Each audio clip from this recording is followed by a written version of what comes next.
Hi friends, എല്ലാവർക്കും എൻ്റെ പുതിയ വീഡിയോയിലേക്ക് സ്വാഗതം. എല്ലാവരും സുഖം തന്നെയെന്ന് വിചാരിക്കുന്നു. ഞാനിവിടെ സുഖം തന്നെ കേട്ടോ. ഇന്ന് ഞാൻ പാവയ്ക്ക കൊണ്ടൊരു കറിയാണ് കേട്ടോ ഉണ്ടാക്കുന്നത്. പാവയ്ക്ക കൊണ്ട് മോരൊഴിച്ച കറി. ഇതധികം ആരും അങ്ങനെ ഉണ്ടാക്കാത്ത ഒരു കറിയാണ്. അപ്പോൾ പാവയ്ക്കയ്ക്ക് അധികം കയ്പ്പൊന്നും ഉണ്ടാവില്ല. അങ്ങനെ ഒരു കറിയാണ് ഞാൻ ഇന്ന് ഉണ്ടാക്കുന്നത്. അതിനുവേണ്ടി 2 കയ്പ്പയ്ക്ക ഞാൻ കടയിൽ നിന്നും വാങ്ങിയതാണ് കേട്ടോ. കയ്പ്പയ്ക്ക എന്നും പറയും, പാവയ്ക്ക എന്നും പറയുമല്ലോ.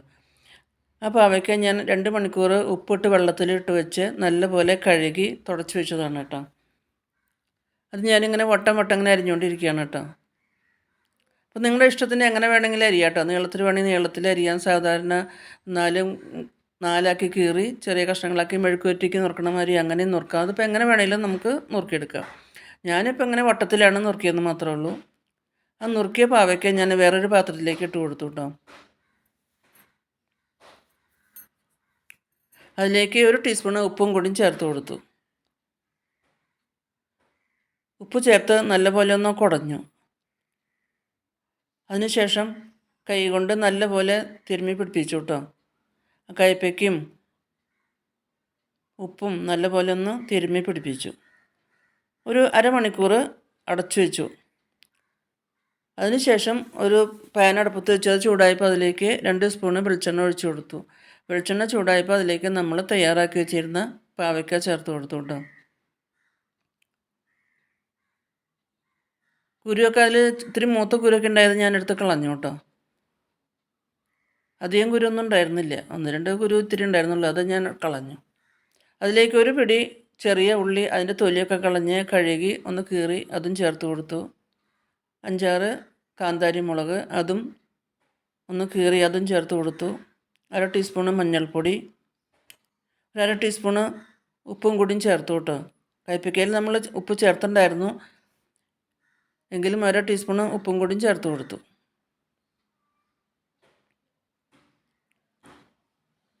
അതിനുശേഷം വീണ്ടും എല്ലാം നല്ലപോലെ ഒന്ന് ഇളക്കി യോജിപ്പിച്ചു കേട്ടോ. ഈ പാവയ്ക്കും ഉള്ളിയും പച്ചമുളകും ഉപ്പും മഞ്ഞൾപ്പൊടിയും എല്ലാം കൂടി നല്ലപോലെ ഒന്ന് ഇളക്കി യോജിപ്പിച്ചു. ഇതിലേക്കിപ്പോൾ ഒരുപാട് വെളിച്ചെണ്ണയാണ് കേട്ടോ ഒഴിച്ച് കൊടുത്തത്. ഒരുപാട് വെളിച്ചെണ്ണ ഒഴിച്ച് അങ്ങനെ ഫ്രൈ ചെയ്യേണ്ട ആവശ്യമൊന്നുമില്ല. അങ്ങനെ ഇടയ്ക്കിടയ്ക്ക് നല്ലപോലെ അങ്ങനെ ഇളക്കി കൊടുത്താൽ മതി. അപ്പോൾ വെളിച്ചെണ്ണയൊക്കെ നല്ലപോലെ തെളിഞ്ഞ് വരും. നല്ലപോലെ ഒന്ന് ഇളക്കി വേവിച്ചെടുക്കണം.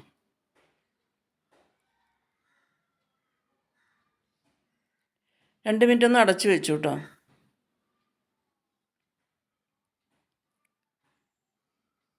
അടപ്പ് തുറന്ന് വീണ്ടും നല്ലപോലെ ഇളക്കി കേട്ടോ. ഈ പാവയ്ക്ക അങ്ങനെ ആർക്കും ഇഷ്ടമല്ലല്ലോ. പാവയ്ക്ക കഴിക്കുന്നതാണെന്നും പറഞ്ഞ് ആരും അങ്ങനെ കഴിക്കില്ലല്ലോ. അപ്പോൾ പാവയ്ക്കയ്ക്ക് കയ്പ്പില്ലാണ്ടിരിക്കാനാണ് തൈരും തേങ്ങയൊക്കെ ചേർത്തിട്ടാണ് ഉണ്ടാക്കുന്നത്. നല്ല ടേസ്റ്റിയാണ് ഇങ്ങനെ ഉണ്ടാക്കി കഴിച്ചാൽ. അപ്പോൾ അത്ര പാവയ്ക്ക കഴിക്കാത്തവരും ഇങ്ങനെ പാവയ്ക്ക ഉണ്ടാക്കിയാൽ കഴിക്കും. അപ്പോൾ നല്ലപോലെ ഇളക്കി വീണ്ടും 1 മിനിറ്റ് വീണ്ടും അടച്ചു വെച്ചു. വീണ്ടും അടുപ്പ് തുറന്ന് വീണ്ടും നല്ലപോലെ ഒന്ന് ഇളക്കി കേട്ടോ. എണ്ണയൊക്കെ അങ്ങനെ തെളിഞ്ഞ് വരാൻ തുടങ്ങി കേട്ടോ. ഇപ്പോൾ പാവയ്ക്കും ഉള്ളിയും മുളകും എല്ലാം കൂടി ഒന്ന് മൂക്കാൻ തുടങ്ങിയിട്ടുണ്ട്. എണ്ണയൊക്കെ തെളിഞ്ഞ് വരാൻ തുടങ്ങി. നല്ലപോലെ ഇങ്ങനെ ഇളക്കി യോജിപ്പിക്കണം.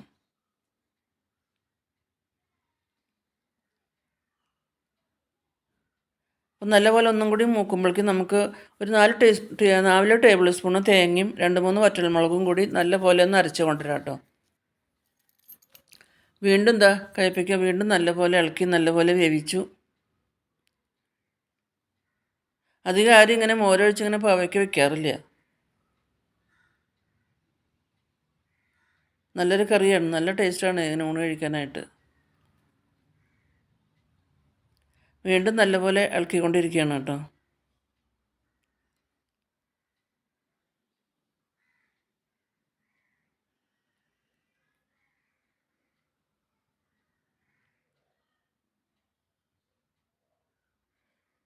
നല്ലപോലെ ഇളക്കി യോജിപ്പിച്ചു. അതിലേക്ക് 2 കറിവേപ്പിലയൊക്കെ ചേർത്ത് കൊടുക്കുന്നുണ്ട് കേട്ടോ. അതിനുശേഷം അതിലേക്ക് നമ്മൾ അരച്ച് വെച്ചിരുന്ന തേങ്ങ ഉണ്ടല്ലോ, തേങ്ങയും വറ്റൽമുളകും കൂടി അരച്ച് വെച്ചിട്ടുണ്ടായിരുന്നില്ലേ, അതും ചേർത്ത് കൊടുത്തു കേട്ടോ.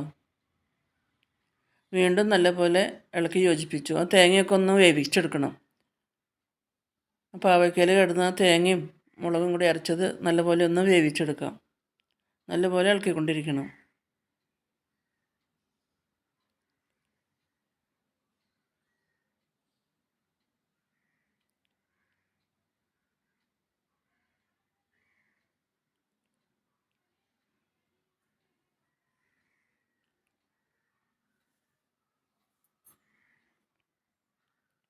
ആ പച്ചമണം മാറുന്നത് വരെ തേങ്ങയും മുളക് അരച്ചത് നമ്മൾ നല്ലപോലെ ഇളക്കി യോജിപ്പിച്ചുകൊണ്ടിരിക്കണം.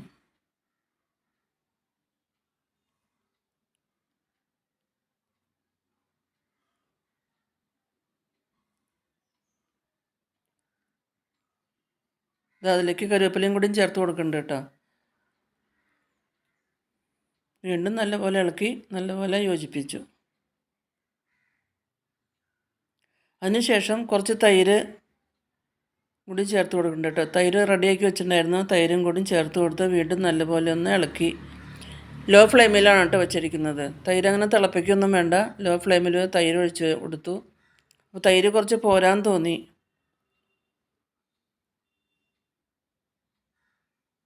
അപ്പോൾ കുറച്ച് മോരും കൂടി ഒഴിച്ചു കൊടുത്തു കേട്ടോ. തൈര് കുറച്ച് കുറവായി. അപ്പോൾ കുറച്ച് മോരുണ്ടായിരുന്നു, മോരും കൂടി ഒഴിച്ചു കൊടുത്തു.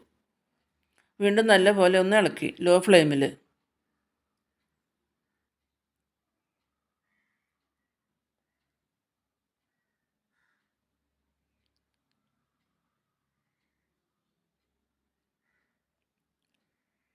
ഇതിൻ്റെ പത വരുന്നത് വരെ നമുക്ക് ഒന്ന് വെയിറ്റ് ചെയ്യാം കേട്ടോ. അധികം തിളപ്പിക്കാൻ പാടില്ല.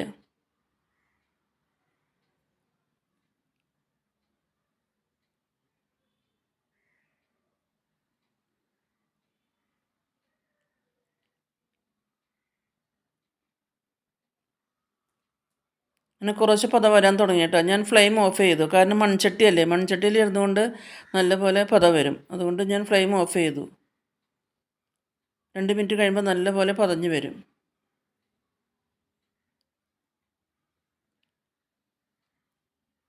ഇതുണ്ട്, നല്ലപോലെ പത വരാൻ തുടങ്ങിയിട്ടുണ്ട്.